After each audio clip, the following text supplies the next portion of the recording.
For electrical controls for this Powermatic 72, I'm going to use a new old stock Cutler hammer manual starter. This is a NEMA size 1. You can see here it's rated for up to 3 horsepower at 230 and 2 horsepower at 115.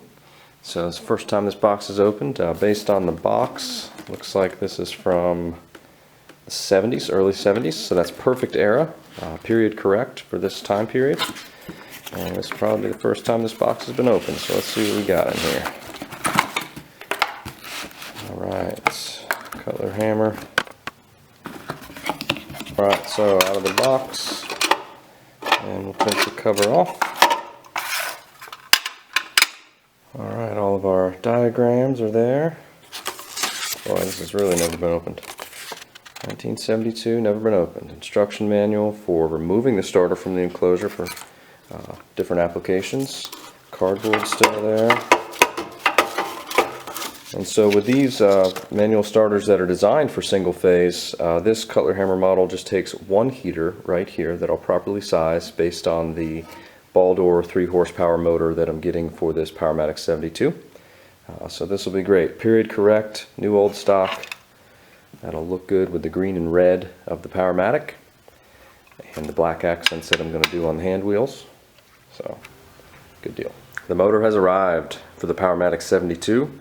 I went with a Baldor 3 horsepower single phase motor designed for the Powermatic 66, and it turns out that the faceplate is the same dimensions on the 72, and the shaft is in many, the pulley.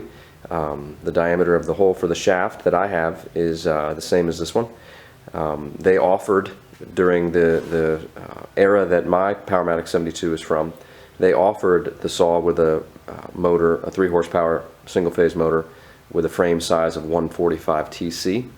So that's what I found. All the specs will line up, etc. They also offered the Powermatic 72 during this era with a 5 horsepower with, I believe, a 184 frame, but for my uses here and for this restoration, I think this motor will be great. Baldor makes some great motors. This also has thermal protection built into the motor itself, which is another added bonus, nice feature to have. And so we'll get this all hooked up to the faceplate and then get it hooked up to the machine. I've got the starter over here as well that we have all set up and attached to the mounting plate. So it's coming along good. And now we're to mounting the motor into the machine. So I've connected the faceplate to the motor, as you can see there. It's a very simple install, just 2 bolts. So I'm using my stool here and my hands and my knees to get the motor about in position. I've put the top bolt through and I'm starting to thread that by hand.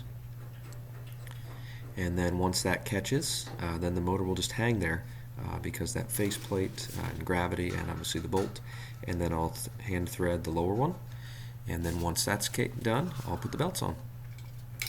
And so now here we're installing the wiring for the starter. Pretty simple setup. You just follow the diagram. You've got your lines coming from the motor and your lines coming from the wall, and you just follow the instructions.